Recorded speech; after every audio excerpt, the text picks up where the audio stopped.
Bonjour. Alors, on va corriger ce partiel-là. Partiel blanc 11 mars. Donc, premièrement, on veut A plus TA, qui est égal à la transposée de A, ben, c'est obtenu en intervertissant. Donc ici 2 et A. Ici 1 et ici 3. Et ici B et ici 2. Et donc si je fais la somme des deux, et ben ça me donne ici donc 1 plus 1, 2. 1 plus 1, 2, 0 plus 0, 0. Voilà pour la diagonale principale. Ensuite, si j'ajoute, j'obtiens une matrice symétrique. A plus 2, ici ça fait 3 plus 1, 4. 4, et ici B plus 2. Et ça, je veux que ce soit égal à ce machin avec des 2 et des 4. Donc déjà, je vois que la diagonale est bonne, parce que j'avais pas moyen de l'ajuster. Et donc ensuite, j'ai un système. Avec combien d'équations on va voir. Donc ici, ça fait A plus 2 égale 2 pour ce terme-là. C'est pas la peine de faire celui-là, c'est pareil. 4 et 4, donc là c'est bon. Et là, avec B plus 2, on a B plus 2 égale 4. Donc finalement, il n'y a que deux équations. Et finalement, j'ai AB égale, A égale 0, B égale 2. Ensuite, je regarde la deuxième. Pour que dette de AB égale 1,5. Alors, dette de AB égale 1,5, c'est parti, dette de AB égale. Pardon, dette de A égale. Donc ici, j'écris dette. Dette. Alors aussi, vous pouvez prendre la méthode de Sarrus, c'est la méthode que j'avais dite là avec les lignes croisées. Donc ici, ça fait 0 plus 6A plus 2B. Moins quoi? On va regarder l'autre diagonale. Moins 3 moins 2B moins 0A. Je vois que les 2B s'éliminent. Donc ça fait 6A moins 3. Nul pour A égale 1,5. Et en fait, du coup, peu importe B puisqu'il s'élimine du déterminant.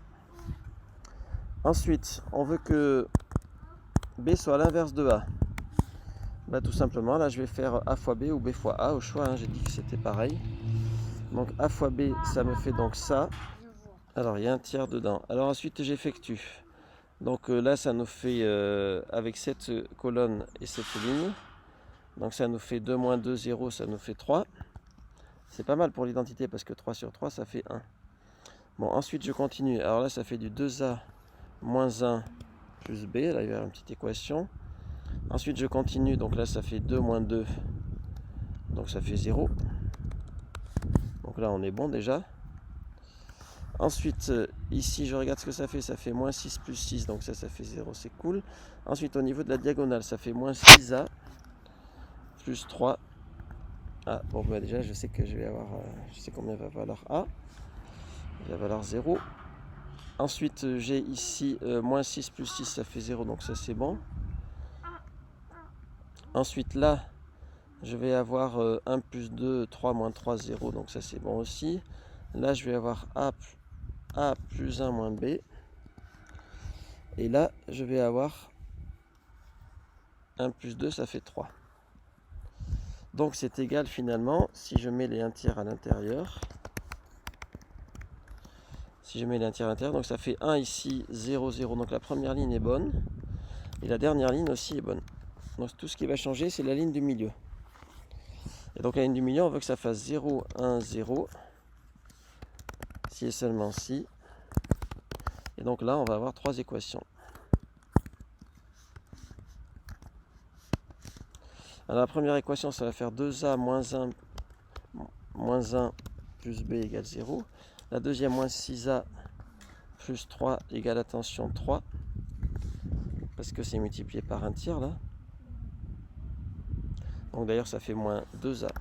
Voilà. Donc là, j'aurais dû multiplier par un tiers. Mais comme c'est égal à 0, 0 fois un tiers. Donc tandis que là, comme ça doit faire 1, le résultat, ça veut dire que ce que j'ai mis en rose doit faire 3. Donc en fait, je vais écrire ça comme ça. Moins 6A plus 3 égale 3. Voilà. je pourrais le multiplier par un tiers, ça fait ça égale 1. Donc 1 parce que c'est le 1 qui est là, c'est celui-là. Et puis moins 2a plus 1 parce que c'est ça divisé par 3. Moins 2a plus 1. Et la dernière, donc ça nous fait a plus 1 moins b égale 0. Alors là, on a 3 équations et 2 inconnues, donc il se pourrait que ça ne marche pas. Normalement, l'énoncé est étudié pour. Donc ici, ça nous fait déjà a égale 0.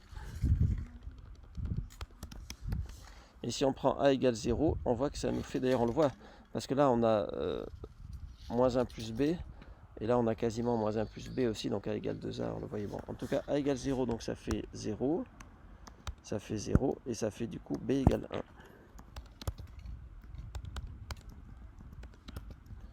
1. Donc c'est l'inverse pour AB égale 1. Voilà les valeurs qu'il fallait trouver. Bon, ensuite les vecteurs évidents, donc il n'y avait pas d'explication, mais bon là évidemment j'explique.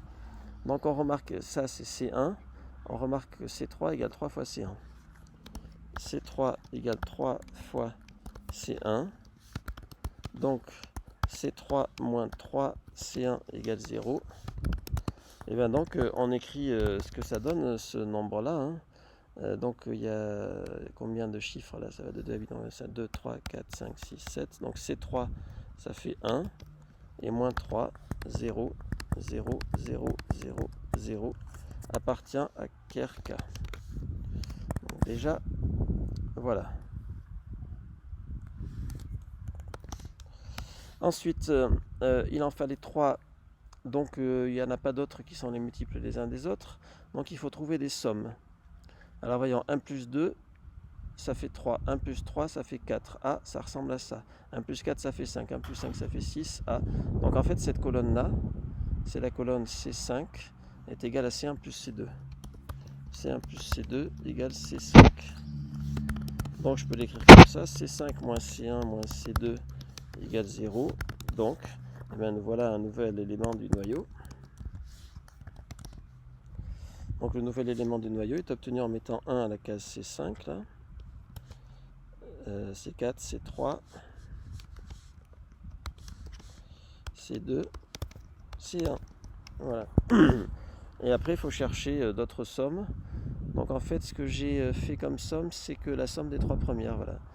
Donc là, ça fait 6, là, ça fait 7, là, ça fait 8. Et puis on augmente de 1 à chaque fois. En fait, on augmente de 1 à chaque fois partout. Donc on peut imaginer ça. Voilà. Donc là, c'est C1 plus C2 plus C3. Et en fait, C1 plus C2, c'est C5. Donc on aurait pu se dire aussi C5 plus C3. Ça fait C6. Voilà. Donc C1 plus C2, moi c'est comme ça que j'ai construit l'énoncé, plus C3 moins C6. C'est pareil de mettre dans cet ordre ou dans l'ordre inverse. Hein. Donc là on a un vecteur ici qui est dans le noyau. Donc ici ça nous fait 1, 1, 1, 0, moins 1. Ou encore, alors vous aviez plusieurs possibilités, ça revient au même. Hein. Donc on verra que ces vecteurs sont redondants.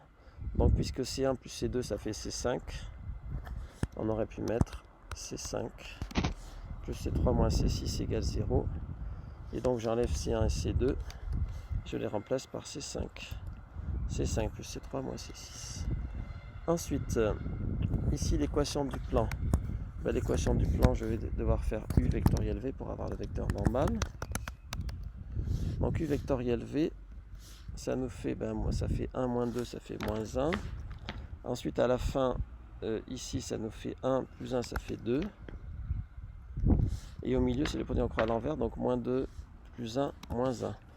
Bon, je vérifie si c'est bien ça. Je ne sais pas si j'ai montré comment vérifier, donc je vérifie s'il est orthogonal à U et V, parce que le vecteur normal doit être le produit vectoriel doit être orthonormal aux deux vecteurs orthogonales. Donc je vérifie s'il est orthogonal à U, moins 1 fois 1, moins 1 fois 1, donc ça fait moins 1 plus 1. Donc ça ne marche pas. Par exemple, c'est intéressant. Voilà. Donc je répète, ce que je viens de faire, c'est que j'ai fait le produit scalaire avec ça, pour voir si ça faisait 0. Donc 1 plus 4, 5. Donc ça ne marche pas du tout en fait. Donc ça veut dire que j'ai fait une erreur de calcul. Je vous montre aussi, bon là je profite d'avoir fait une erreur, je dirais pas que j'ai fait exprès, mais prouvé. Donc je répète, donc ça fait 1, moins 2, ça fait moins 1, ça c'est bon. Ensuite pour celui du bas, ça fait 1, moins 1, ça fait 0. Voilà, je me suis trompé ici pour celui du bas. Donc je vérifie ici. Donc là, ça fait 1, moins ça fait 0, le produit scalaire. Et le produit scalaire avec lui, ça fait 1, moins 1, 0, donc c'est bon. Donc il est orthogonal, c'est bien lui. Donc l'équation du plan, oups, pardon, F7A, F7P, 2 points. L'équation du plan, ben, c'est moins x, moins y égale 0. Alors j'aurais pu dire aussi pour simplifier, bon c'est plus joli, plus x plus y égale 0. Donc on peut vérifier que c'est vérifié pour là, c'est vérifié pour là. Donc puisque c'est vérifié pour les deux, c'est bon. Je précise aussi que le vecte il existe, enfin c'est un plan parce qu'ils sont non collinéaires, c'est-à-dire forment une famille libre. Sans quoi un vecte de UV serait redondant, ça serait vecte de U, ça serait une droite. Donc la lettre P serait mal choisie. Et enfin, dernière chose, c'est toujours égal 0 à la fin. C'est pas comme en terminale égal D.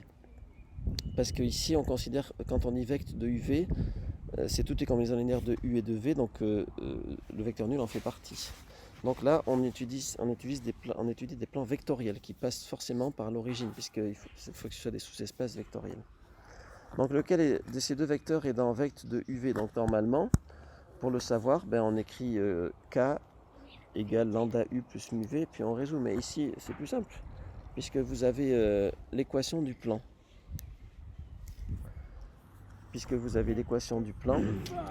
Alors pour la B, lequel est dans vecte? Donc normalement, on devrait écrire K égale lambda U plus mu V, puis chercher lambda et mu, voir s'ils existent en fait. Mais là, c'est plus simple, puisqu'on a l'équation du plan.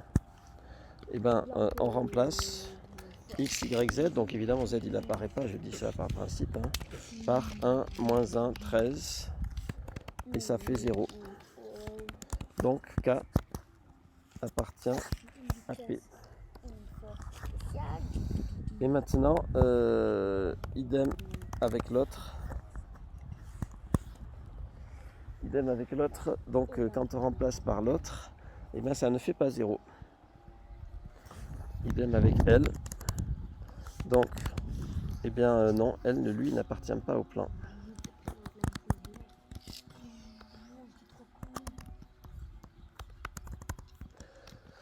Voilà. Alors je dis idem, on fait la même chose. Bon, ensuite, lequel de ces deux systèmes est dégénéré? Écrivons les matrices correspondantes. Donc je vais les appeler A1. Donc A1 égale, donc ça fait 1, moins 1, 1, moins 1, 1, moins 1, 2, moins 1, 13. Et A2, alors A2 ça nous fait combien? A2 ça nous fait moins 1, 1, moins 2 ici, 2, moins 1, 5. On reconnaît le vecteur colonne, U ici. Donc vous voyez ici, si je montre, ça c'est U. U. Ensuite ici on a V. Donc là on reconnaît V.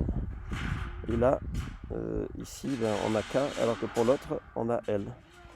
Donc lequel est dégénéré? Donc A1, comment dire? On va écrire ça. La famille des vecteurs colonne de A1 est liée, puisque K, c'est vous qui l'avez prouvé, appartient à vecte de U, virgule V. Donc le système A1 est dégénéré. Donc vecte de A1 égale 0. Donc S1 dégénéré. Voilà ce qu'on peut dire. Ensuite, on peut faire le même raisonnement pour A2. Donc la famille des vecteurs colonnes de A2 est libre cette fois-ci. Alors pourquoi elle est libre? Parce que L n'appartient pas à P, donc il n'est pas une combinaison linéaire de U et V, puisque P c'est vecte de UV. S'il n'est pas une combinaison linéaire, c'est que c'est une famille libre, c'est ce que ça veut dire. Donc elle est libre puisque L n'appartient pas à vecte. Donc le déterminant de A2, on ne sait pas combien il vaut, mais au moins il est non nul. Donc S2 est non dégénéré. Autrement dit, famille libre, déterminant non nul. Famille liée, déterminant nul. Famille libre, système non dégénéré. Famille liée, système dégénéré. Évidemment, vous auriez pu aussi calculer le déterminant à la main si vous voulez, si vous aviez les points. Ensuite, on admet qu'il est non dégénéré, l'ajoute par un pivot de Gauss. Alors là, c'est la grosse artillerie matricielle. 2, moins 1, 2. Ensuite, moins 2, 8, moins 1. Ensuite, on a 1, moins 1, 1 demi. Le pivot de Gauss, évidemment, comme on l'a vu en exercice, marcherait aussi si à droite, c'était pas 0, 0. Hein. Bon, comme ici d'ailleurs. Il marche aussi quand c'est pas 0, 0. Donc je vérifie. 2, moins 1, 1. Moins 1, 8, moins 1. 2, moins 1, 1 demi. Ok, ben c'est parti. Alors qu'est-ce que je fais d'abord? Ben je fais... Alors je vais tout détailler. Hein. Voilà, évidemment, si vous avez compris, vous pouvez avancer sur la vidéo. Donc ça fait... Je suis pas là pour vous voir. De toute façon, C2 reçoit 2C2 plus C1. 2C2 plus C1, donc ça nous fait 0. 16 moins 2, 14. Moins 2 plus 1, ça fait moins 1, ça ne bouge pas. Et là, ça fait 6. Ensuite, ici, eh ben, qu'est-ce que je vais faire pour C3? Eh ben, je vais faire C3 reçoit C3 moins C1. C3 reçoit C3 moins C1, ça fait 0. Ici, ça fait 1. Ici, ça fait moins 1,5. Et ici, ça fait 0. Voilà. Et puis, il n'y a plus qu'un 14 à éliminer, là. Il n'y a plus qu'un 14 à éliminer. Donc, je vais d'abord faire C3 fois 2, parce que moi, les fractions, ça me saoule. Moins 1. Et ensuite, je mets, du coup, C3 reçoit 7C3 moins C2. C3 reçoit 7C3 moins C2. 14 moins 14, 0. Moins 7 plus 1, ben, ça fait moins 6. Moins 6. Ah ah, on dirait que ça va tomber juste. Alors évidemment, on peut faire le pivot de Gauss en remontant pour faire des zéros. Mais ça, de toute façon, ne vous inquiétez pas, on le fera systématiquement pour inverser les matrices. Donc ici, ben, maintenant, je reviens en termes de système.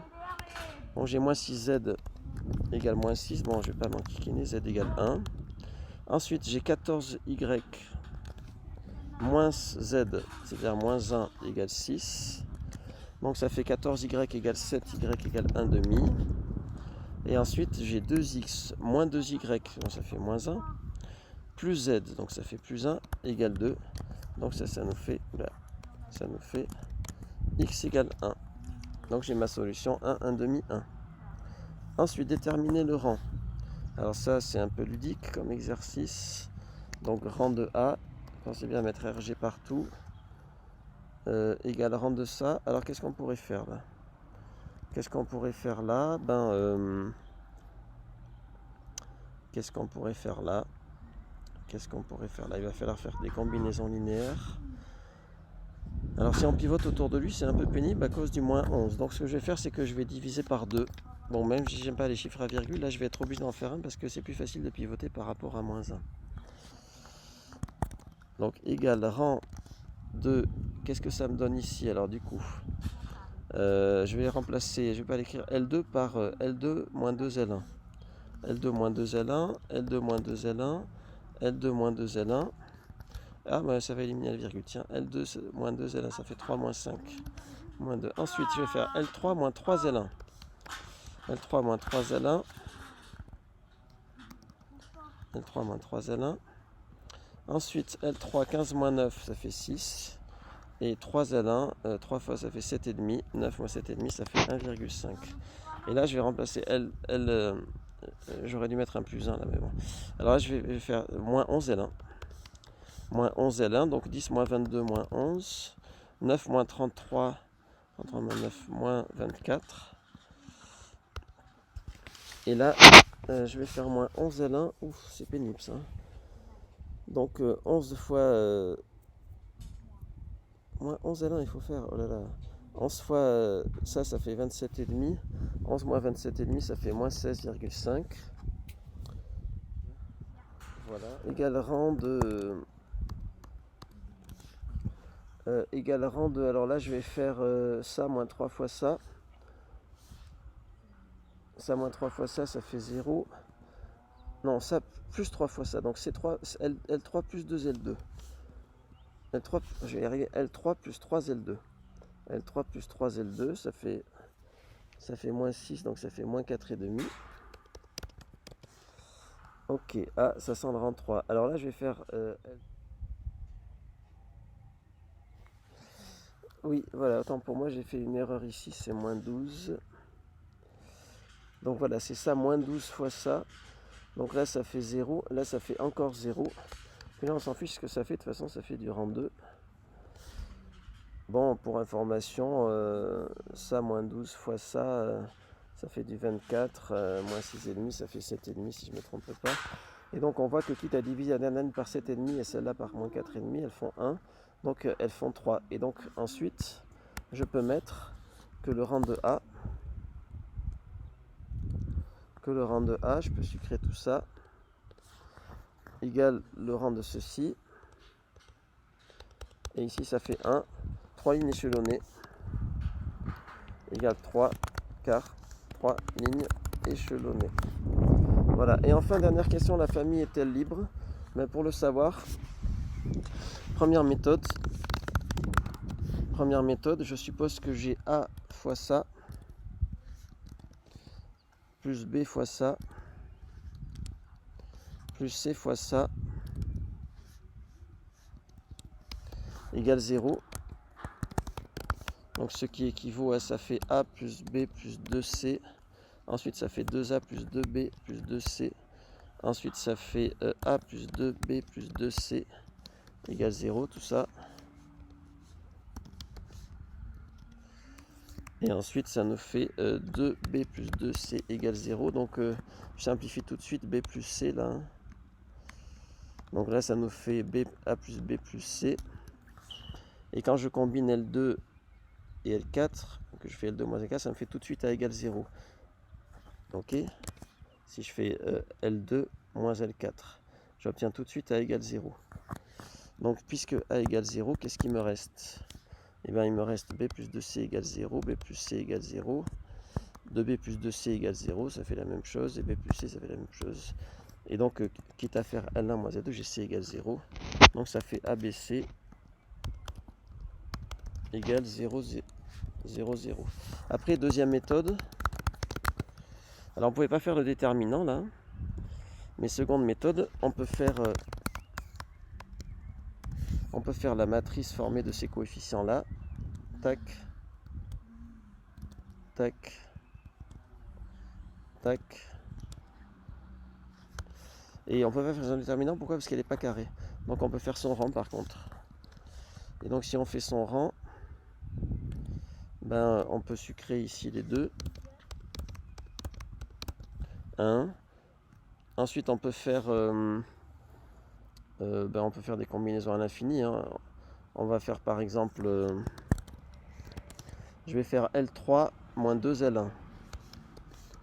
L3 moins 2L1, donc ça fait ça. Après je vais faire... Non pardon, ça c'était L2 moins 2L1. Non, je vais faire L3 moins L1. Voilà. Alors, égal rang de quoi? Donc lui il est tout seul, donc je peux faire n'importe quelle ligne moins ce qu'il faut 2 fois L3.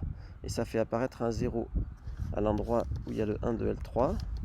Donc ça fait ça. Ensuite il est tout seul, donc je vais faire n'importe quelle ligne moins ce qu'il faut fois C3. Et je fais disparaître ça et ça. Alors c'est parti. Et donc je fais disparaître ça et ça, donc ça fait 0. Donc ça fait 0. Ah, ben là, si j'ai un 0, ben, autant dire que la ligne où il n'y a que des 0, elle sert à rien. Hein. Ça c'est clair. Et là, ben, c'est l'identité, donc c'est rang 3. Donc, puisque rang 3, ça veut dire que donc rang de C1, si je les appelle C2, je ne sais pas trop comment les appeler. Hein. Ces trois vecteurs là, C1, C2, C3 égale 3. Or, le rang, c'est la dimension du vecte. Hein. Le rang, ça veut dire que dimension de vecte de C1, C2, C3 égale 3. Mais on a vu que la dimension du vecte, c'était 3 s'ils étaient libres. Hein, la dimension du vecte de n vecteurs, c'est n s'ils sont libres. Et réciproquement, donc là c'est 3, donc ce sont 3 vecteurs libres. Normalement, on dit une famille libre. Bon, voilà. Donc voilà pour cette correction du partiel blanc du 11 mars.